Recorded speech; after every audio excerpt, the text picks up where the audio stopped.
Good afternoon. You join us live here at Fairford on really a quite delightful Sunday afternoon.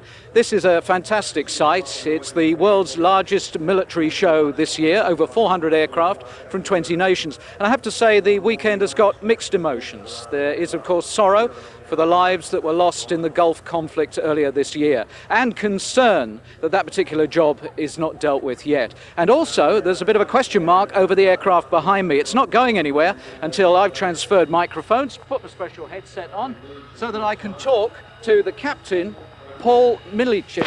Now, Paul, is there really a question mark over the future of the Vulcan? Well, there's always been a question mark over the future of the Vulcan.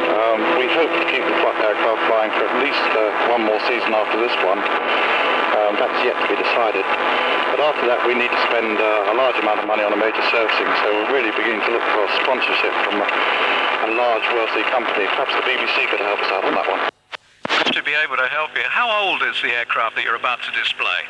We celebrated its 30th anniversary last year, so it's 31 years old now, and it was the very first B Mark II Vulcan into service with the Royal Air Force, and of course now it's the last.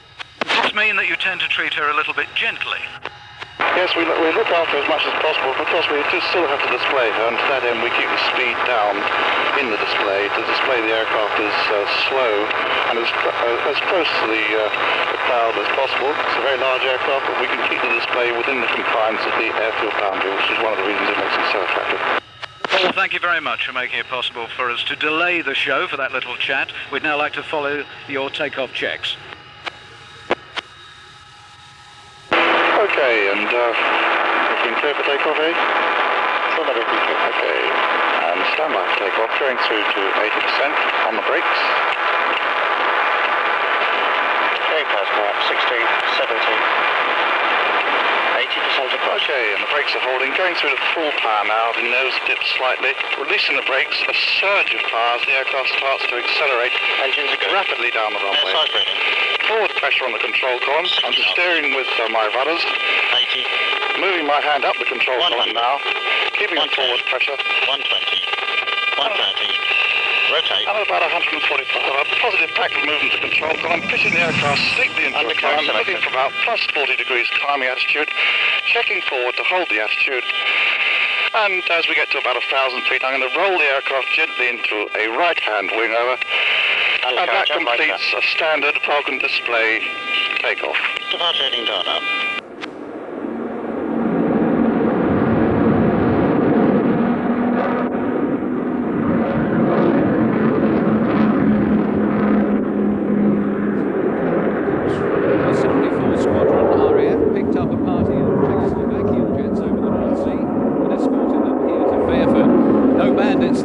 But honoured guests at the Air Tattoo, where they're making a first-time visit.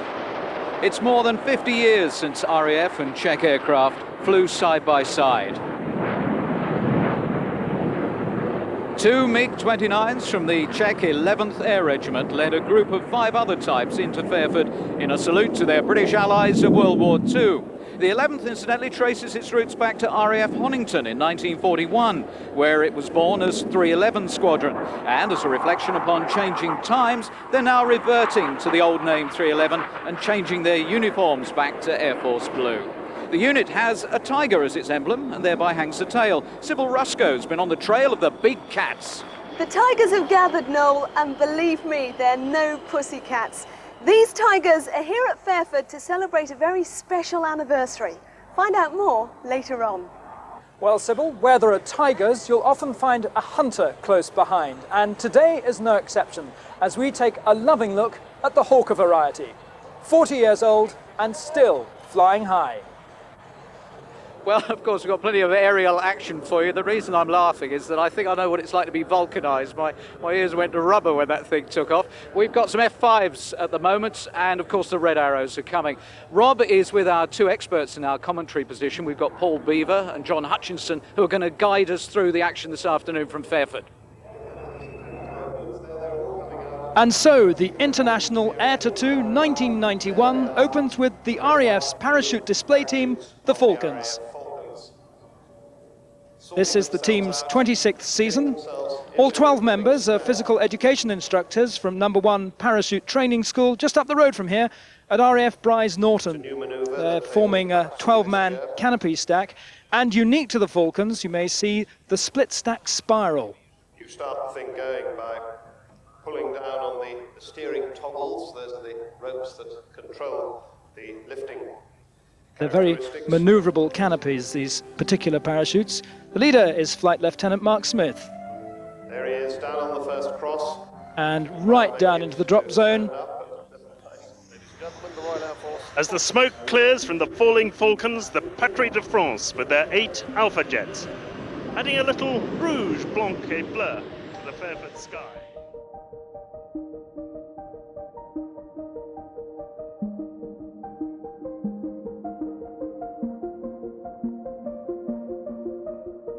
They're one of the many formation teams assembled for the Air Tattoo. And it's a great opportunity to see the styles of different countries, as well as a chance to compare the handling qualities of their aeroplanes. The Red Arrows, for example, avoid twinkle rolls in their display because the Hawk doesn't do them very crisply. So, Paul Beaver, how do the Alpha Jets differ from the Red Arrows Hawks? Well, basically, Rob, the Hawk and the Alpha Jet are of the same generation. They're about 10 years old now. But if you ask a pilot, he'd probably tell you that the Alpha is considered to be the better display aircraft rather than a trainer. In fact, it's lighter than the Hawk and probably therefore more agile.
Vraiment magnifique, that display by the Patrie de France in their Alpha Jets. And in fact, pilots of Alpha Jets graduate to the Mirage 2000. And here is the Mirage 2000. It may look a little like its older sisters, the 3s and the 5s, but it is virtually new, with 2-seat versions for both training and the delivery, if necessary, of a standoff nuclear missile. This is a maneuver that caused a lot of interest in the Flying Display Committee. It's an inverted negative G push-up, a bunt. and not so far from the ground. Very unusual for a piece of heavy metal like the Mirage. It's extremely uncomfortable. All the blood's forced into the pilot's head, and it can cause a redout.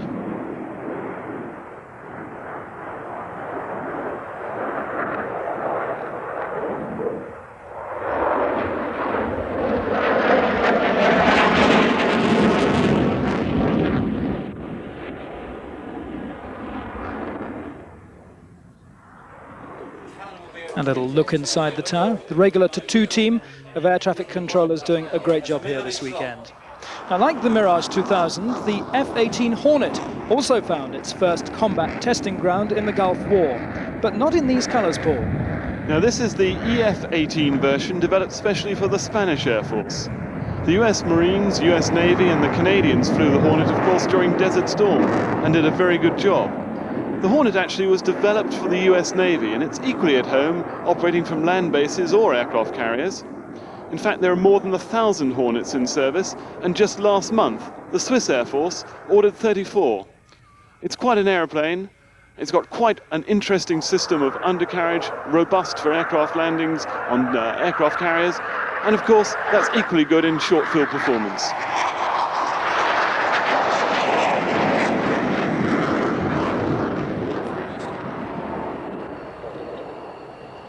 And now, flexing its muscles at the end of the runway is the General Dynamics F-16 Fighting Falcon. This particular aircraft is the single-seat version known as the F-16A and is in service with the Royal Netherlands Air Force. That optical illusion you saw in the intake is called the White Tornado. As the engine opens up for full power, in certain atmospheric conditions, a vortex forms in the intake and the air condenses to form that cloud.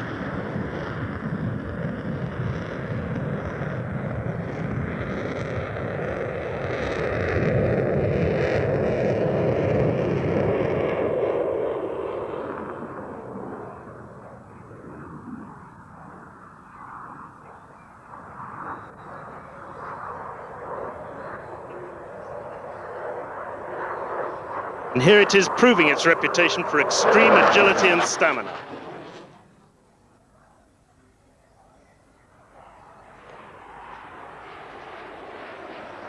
And here we can see what looks as if it's smoke coming from missiles, but in fact that's a special type of smoke generated for air displays and coming from Sidewinder missiles on the wingtips of this Dutch F-16. A very colourful display, particularly here at low speed as it does a pass down the crowd line. Just look at that vortex.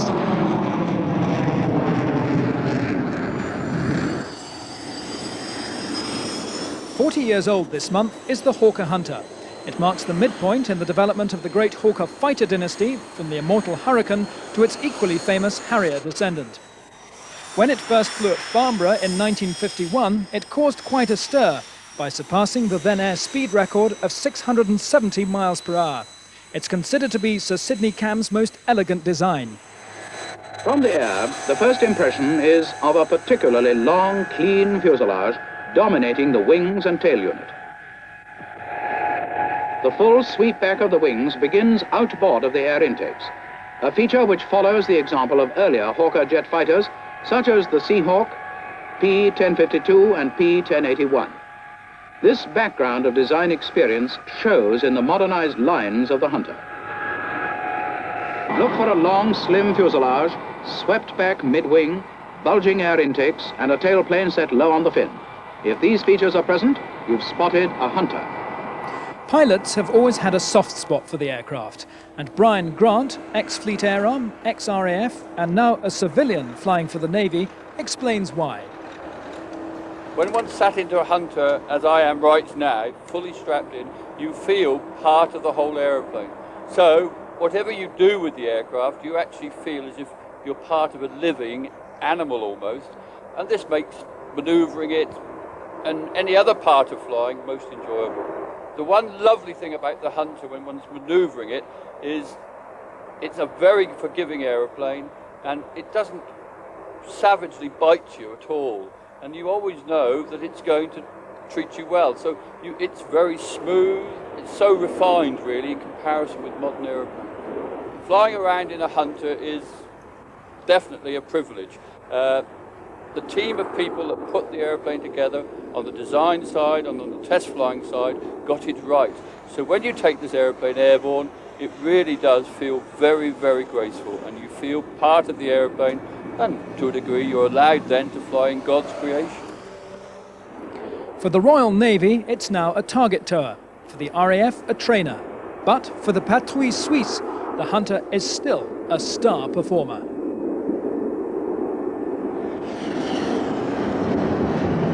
This is the Patrouille Suisse with their 6 Hunters. They were formed in 1964 and they're based at Dubendorf.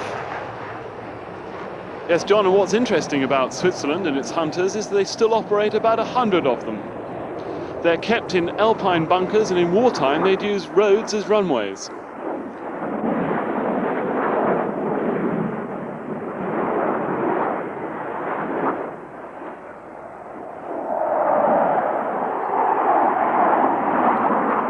The remarkable thing about this display is the smoothness and precision of it. Remember, the Hunter, with its 1950s technology, has very conventional flying controls, so these pilots have not got the benefit of the fly-by-wire computer-controlled flying controls that are available today.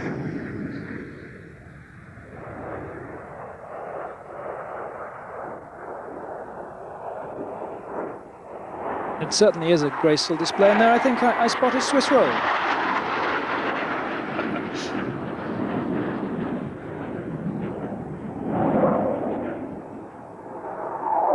It's an elegant display, isn't it, John, that matches the elegance of the aircraft. It's very elegant, very graceful.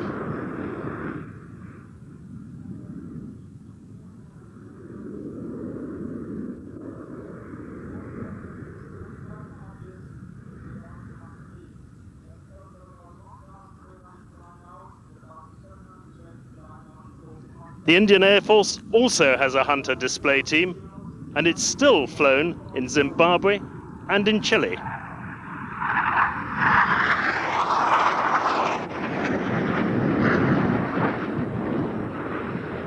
Yes, those fast jets are all very well, blasting around the skies, but how about this for a bit of real class? Buzzing here above Fairford, we've got the Mosquito. Good name for a beautiful aircraft that's a fine example of Britain's aviation heritage. This particular aircraft has been fully restored, and I should say beautifully restored, by British Aerospace apprentices from Warton, the home of the Tornado.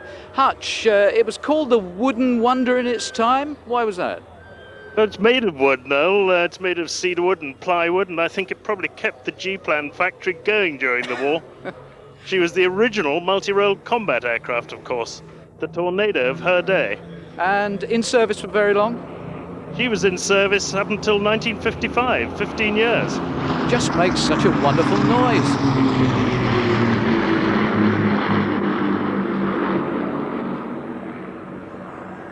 Ah, the beautiful Mosquito.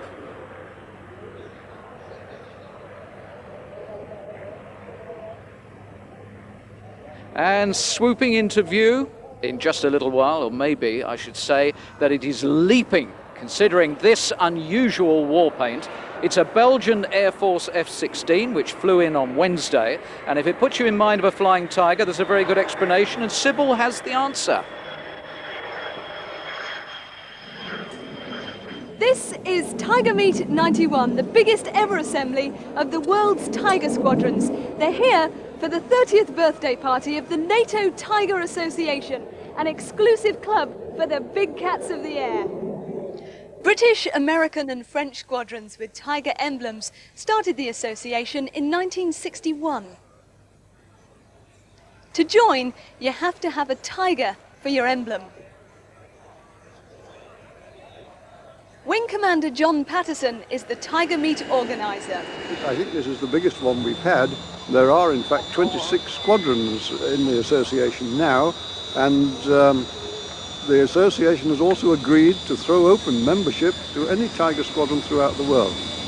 We have 14 countries represented here, and one very important country that we see right behind me, in fact, is Czechoslovakia.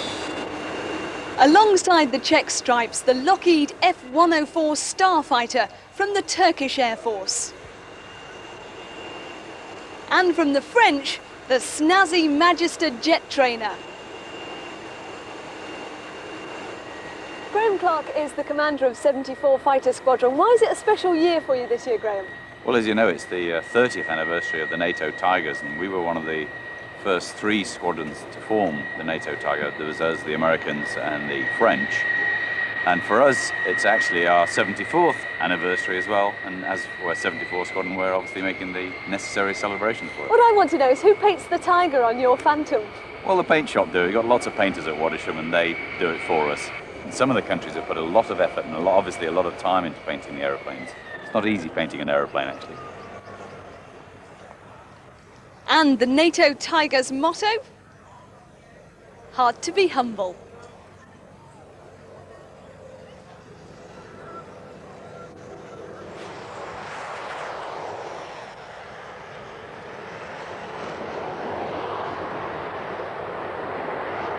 Well, we're certainly getting value on the display team front today. We've already seen the Swiss and the French go through their paces in the sky. The red arrows come later, of course. But now it's the Italians' turn to take centre stage. The gallant Frecce Tricolori may be called the 3-coloured arrows, but they fly with the individual call sign Pony. Pony 1 and team leader is Lieutenant Colonel Gianluigi Zanavello from La Spezia, who gained much of his 2,400-hour experience on the F-104 Starfighters. And the soloist to watch out for is Pony 10, Captain Maurizio Gazzetti.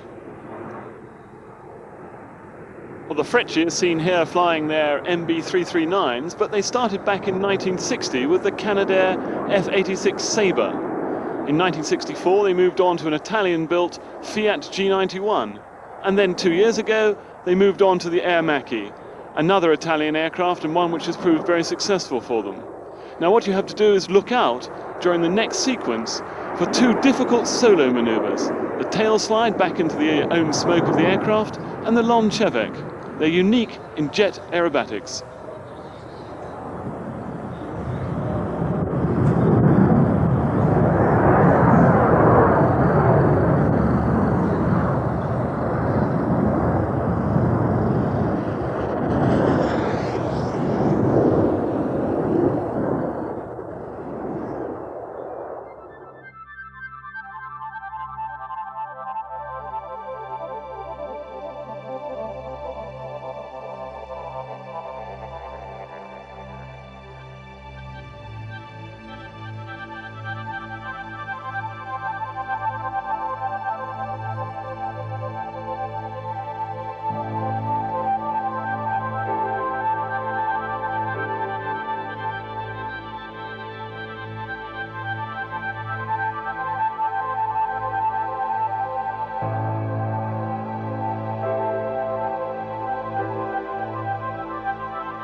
I had no idea John Hutchinson had such a good voice. We've actually got a sensation here, or a disappointment, whichever way you look at it, because the MiG-29, which took off, has actually returned, and we've learnt from the tower that he has a problem. He has gone US, and for some reason he's had to cut short the display. It's a great shame, really, because the 29, which is being flown by one of our newfound checkmates, Vaclav Vasek, really brings you about as close as you can get to the real sensation of combat flying.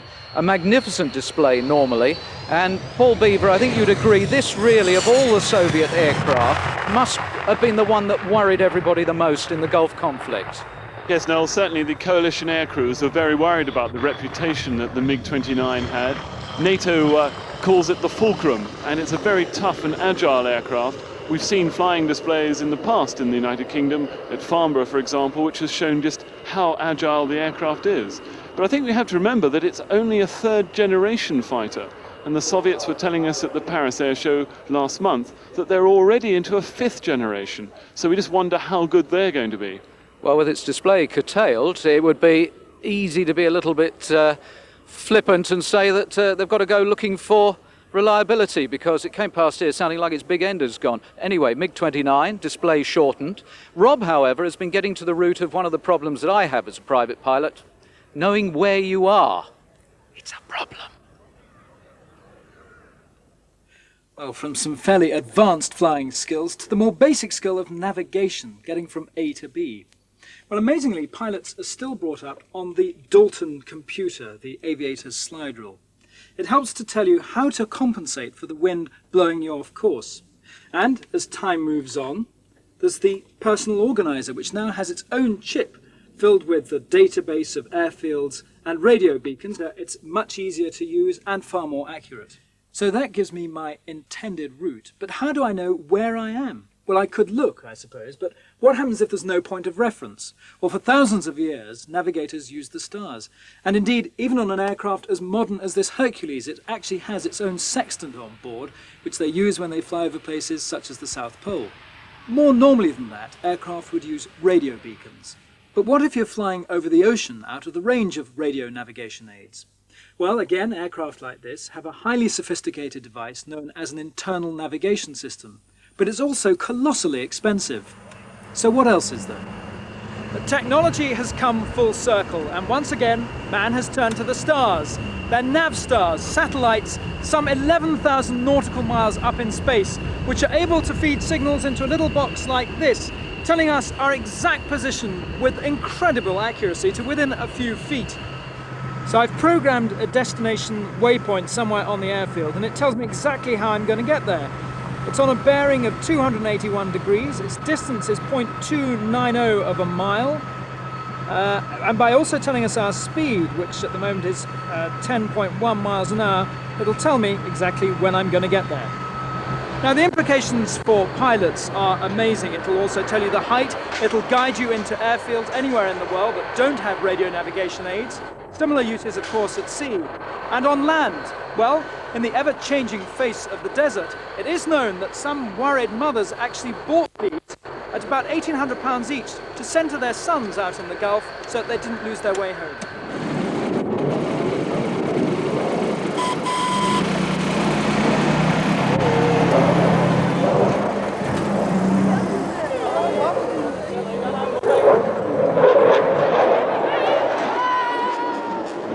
The beauty of an air show as big as this is the exciting hardware that's on the ground as well. This is the British public's first chance to see the RAF's first AWACS early warning system. The radar on board this can see hostile aircraft from 200 miles away.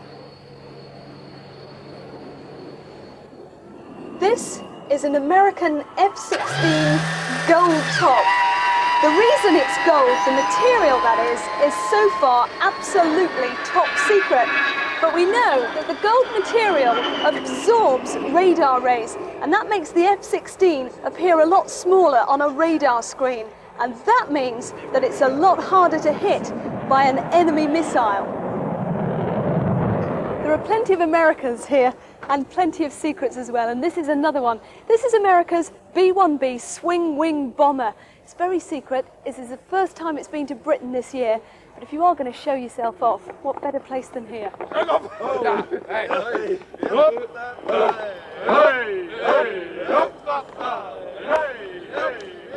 Still leaves me totally speechless, the yellow clogs. Here's a great moment. I can assure you this is a TV first. I'm now going to talk live to the leader of the Red Arrows. It's their new leader, Adrian Thurley. Adrian, I hope you can hear me at this moment, and please tell me what checks have you just completed prior to your display? Hello, Noel. Yes, we can hear you loud and clear. All the pre-takeoff checks are complete, and I'm just now having a final look at the cloud and having a think through the first few manoeuvres. As leader of the Red Arrows, does this mean that everyone sort of blindly follows you? What exactly is the role of the leader? Well, yes, they do follow me. I wouldn't say it's blindly. They're keeping an eye on what I'm doing. But basically, I try to fly as if I was flying a large aeroplane, trying to be as smooth and gentle as I possibly can so that they all have a good chance of staying in the right place. It's a fantastic display. It's become legendary in aviation, it's fair to say that. How do you remember all the manoeuvres? Well, the simple answer is lots and lots of practice. Yeah, come on, have you ever forgotten? Well, it so happens that last week at our display at Scampton, for the first and only time, at one point I completely forgot the name of the next formation, but fortunately the deputy leader helped me out. I'm conscious that the entire crowd is waiting for you to go at the moment. I don't want to hog you. Tell me to shut up, but what about the new faces you've got this year? Yep, I've got a new number 2 on my right, number 3 on my left, and number 5. And I'm going to have to stop you there, Noel, because it is time for us to go. Good luck. We're watching with interest. Okay, thanks a lot.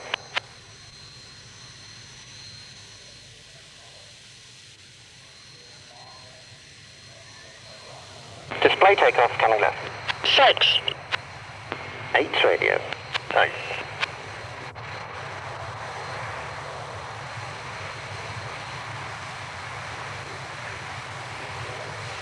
Smoke. Lights on, go. Power. Parking brakes.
Got to be pretty blasé not to be moved by that sight. Earlier this year, as the Red Arrows climb into the clouds, poor old John Hutchinson had his fair share of clouds and water. He put on his own air show. All sorts of things happened, and Rob went along to see the maestro at work. It's for an air display, but it's as good a way as any of defraying the cost of keeping airfields such as North Weald open. On the other side of the field, in a replica 1940s RAF station known as the Squadron, final preparations for tomorrow's show are underway.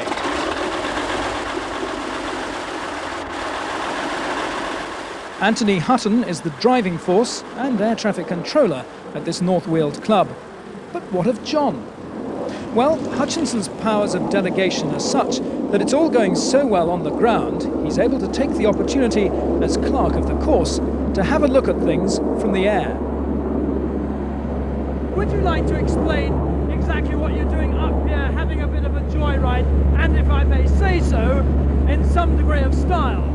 If you're given the opportunity of a joyride in a beautiful airplane like this Foxmoth, it's an opportunity you can't refuse. but the planning for this air show has been going on for the last 6 months, and the day before it, there's not a lot for me to do now. Do you wish you were flying tomorrow? I think in my capacity as director of this show, I'm going to be far more concerned about being on the ground and making sure it all goes all right, and mainly that everybody's happy and that they're having a really good time. The morning of the show. The transformation is complete. The market is gone and the aircraft arrive under the watchful eye of the show's chief air traffic controller, John Cuthbertson, who's installed himself in the disused tower. This control tower is just as the RAF left it in the early 60s. They pulled everything out and disappeared. We have to come in for these major events and try and perform the function we're detailed to do with the most basic equipment. We basically just bring in VHF radios with the appropriate recording equipment, and that's all we're left with. There's no radar, there's no other facilities, there's not even a wind dial. We have to look at the windsock, as you can see. John, it's now the morning of the show. The weather's not looking too good. Any major problems? Well, the weather certainly isn't good, and it's forecast, I'm afraid, to get a bit worse with some rain this afternoon by the look of it and a cloud base of 800 feet, so it's certainly not what we'd like, and I'm afraid we've had some cancellations. That moth pageant that I was hoping for in celebration of 60 years, I'm afraid it's a little bit depleted. The worsening conditions and their effect on the running order have become the major topic for discussion. Basically, you may as well make the best of the weather you can when you've got it, if you know what I mean? Yeah, right. It's going down to 500 feet. So really, in a sense, it probably is not worth Let's just let it run. delaying the Spitfire, Let it run, and take the weather as it comes. To the delight of the Guild of Air Pilots and Navigators, the show did start on schedule, although with a rather smaller than anticipated pageant of moths, a celebration of the Tiger's 60th anniversary. More than 7,000 of these planes were built, and they were soon regarded as perhaps the most classic trainer of all. In fact, the Royal Navy used them for air grading. Up until 1972, thousands of pilots gained their air legs on this forgiving biplane.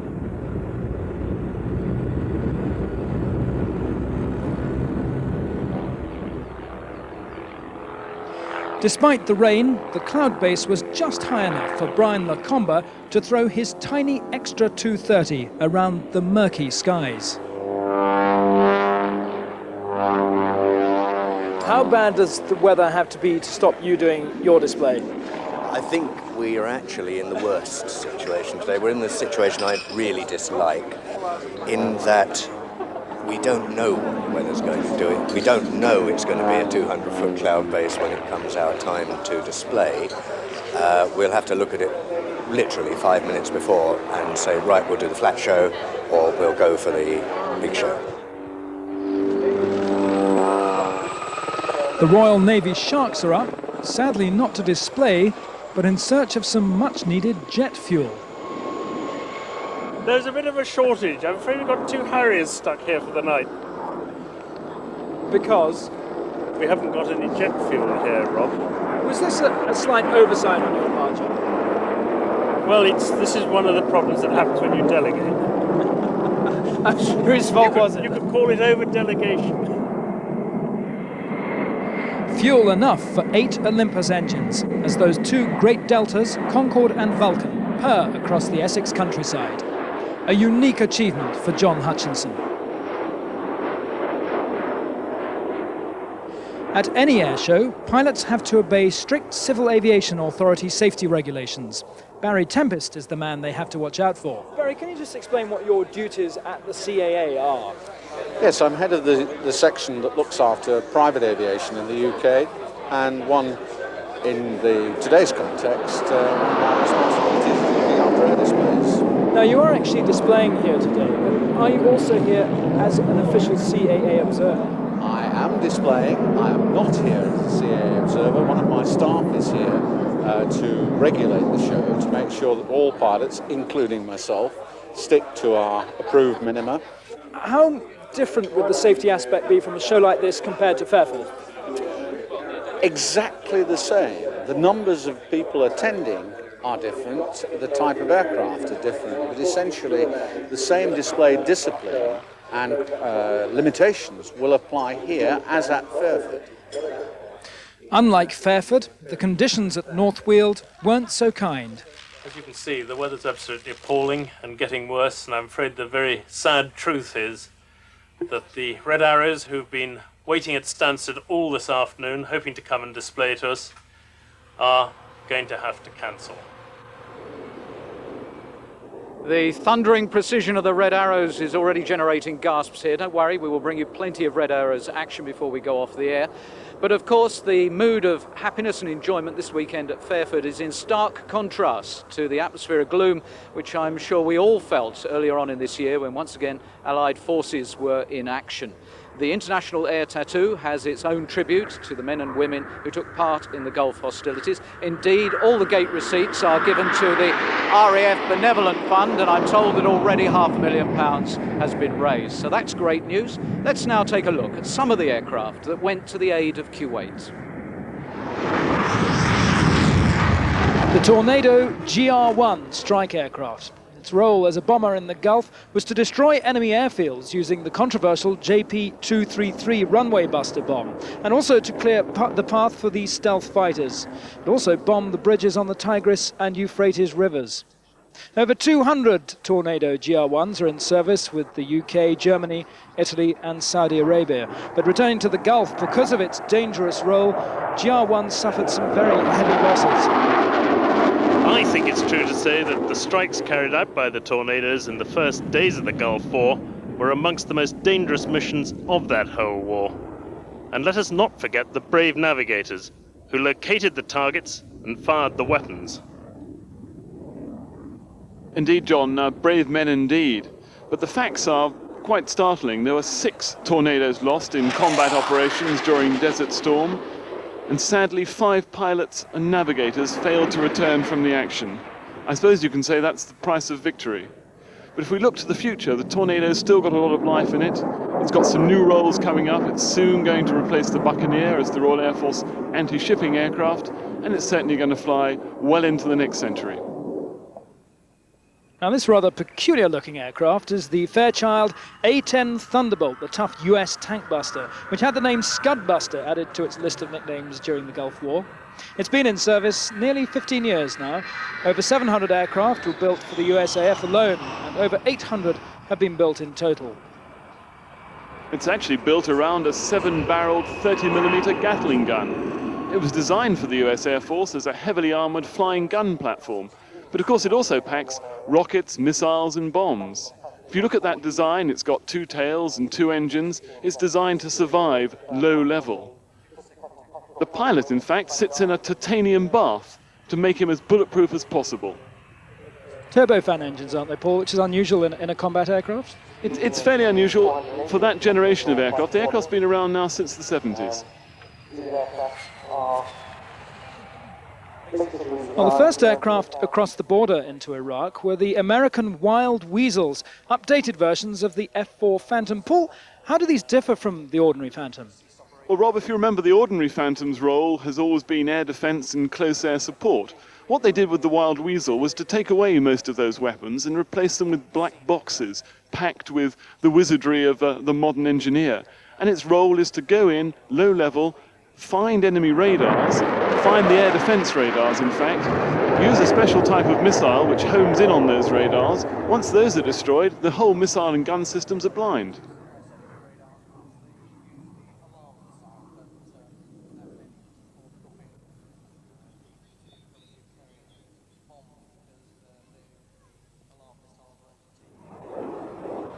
And a massive wing, exhaust pouring from 8 jet engines, can only mean one thing: the B-52. Now, B-52s from America's Strategic Air Command dropped nearly half the total of 55,000 tons of bombs used by Allied air forces against Iraq. This one is from the 97th Bombardment Wing at Ica Air Force Base in Kansas. It was deployed to Fairford in February as part of a new formation dedicated to Desert Storm. Well, Rob, within 4 days of arriving here at Fairford, the new unit was ready for battle and subsequently flew some 60 combat sorties from the UK. Every B-52 base in the world supplied aircraft and aircrew for the overall Gulf operations. But the aircraft itself has been in service now for some, well, since 1957. And actually it remains the backbone of America's Strategic Air Command. That's 34 years, Paul, 57, year of my birth, I know it well.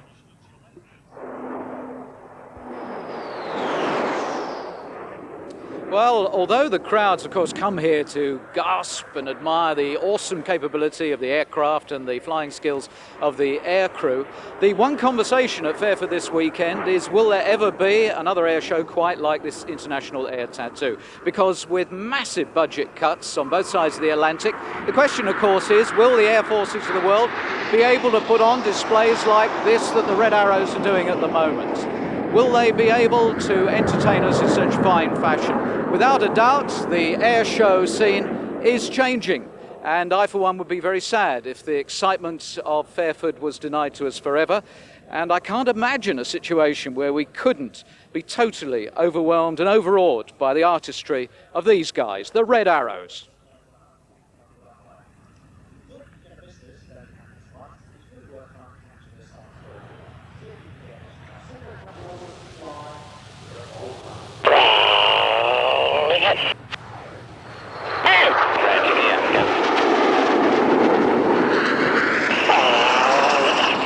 The voice that you can hear on the RT is the leader of the Red Arrows this year, Adrian Thurley. Very tight. Straight off. Good. Straight on. Good. Coming right now.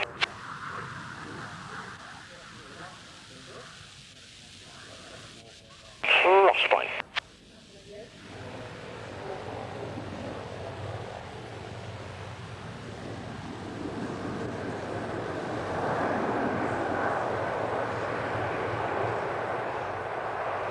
Down the line. 6. Rolling up.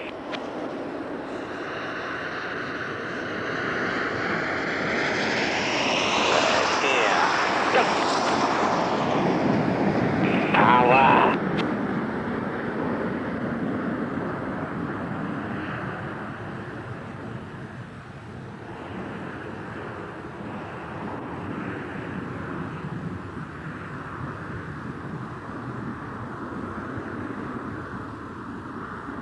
Step off.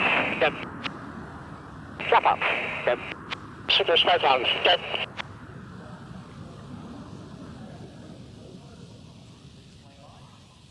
Coming right now. Synchro. Straight. Battle. Good. 2, 3.